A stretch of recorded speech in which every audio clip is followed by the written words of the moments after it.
Today I wanted to show a couple of plants that you probably are not used to seeing in the Oklahoma landscape, and that is eucalyptus. We have 3 different eucalyptus that we planted in our gardens this season.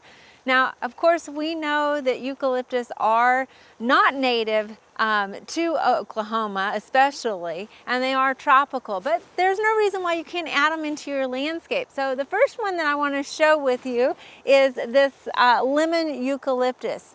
These plants are actually been growing for 2 seasons, and they were planted out here when they were just a couple of feet tall last spring. But you can see how it has shot and taken off now and is about 12 feet tall.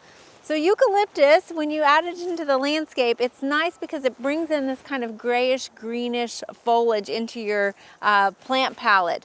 Now lemon eucalyptus in particular, you're going to notice that it has kind of a sandpaper feel to the leaves that are lanceolate. If you don't want something that's this tall, you can easily control the height of it by planting it in a container, which will usually keep it around a height of about 4 feet. If you do plant it in the landscape, you want to make sure to stake it. You can see we had to stake ours with a T-post in there because the lemon eucalyptus in particular is very shallow rooted, and so it will flop, especially in our Oklahoma winds. Now traditionally, this will get to be about a 60-foot tall tree in its native Australia.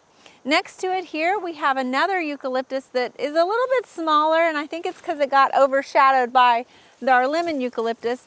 But this one is our peppermint eucalyptus. Now I have to say, the lemon eucalyptus, smell of it is kind of comparable to the size. It's very pungent, whereas the mint is a little bit more of a mild smell to it. The other thing to kind of differentiate them is even though the leaves have these nice willow lanceolate-like shape that are similar to the lemon eucalyptus, it's much smoother. It's not sandpapery. Again, you'll notice, especially on the new growth, that you have some nice red branching on them as well. Now, it's a little deceiving in our landscape here, but actually the peppermint eucalyptus will get much taller again in its native Australia, reaching about 150 feet. The other thing that we can't really appreciate as an annual is that it'll develop this beautiful exfoliating bark when it becomes a mature tree.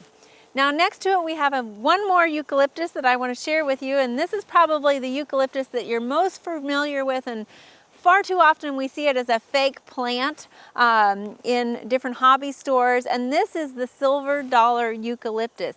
You can see how it got its name by these silvery spoon-shaped leaves that are stacked on the stems. It's very unique foliage to add into the landscape. Again, that's why it's kind of fun to play with as an annual in your landscape design. Now the other thing that you'll notice about this is that it not only has different foliage, but again it'll have sort of that red stems to it, contrasting that blue foliage. And of course we've got that traditional eucalyptus fragrance that comes with this. So why settle for fake when you could go out and harvest your own fresh eucalyptus to put into your garden? Now again, all of these eucalyptus are annuals here in our Oklahoma landscape, so we're going to be removing them pretty soon. Again, they were just started, 2 of them, the lemon and the peppermint, were actually started by seeds 2 years ago, whereas this silver dollar, you can start it from cuttings. And so we're going to be taking cuttings from it again to overwinter for next year. Now, of course, if you're above zone 9 in North America, you'll probably be using this as an annual in the garden. Eucalyptus is, however, high in oils, as I mentioned, and often referred to as the gum tree. And when we're removing this is a good reminder that anytime you're removing or messing with plants that are either new to you or have high oil contents, you want to make sure to use some protection, some skin protection gloves and long sleeves in order to handle those, because you never know how you're going to react. Of course, eucalyptus we know is toxic to both humans and animals, except for the koala, which has adapted in order to eat it.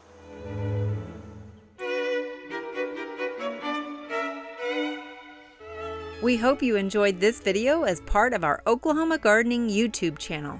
You can also find even more videos on the OK Gardening Classics YouTube channel.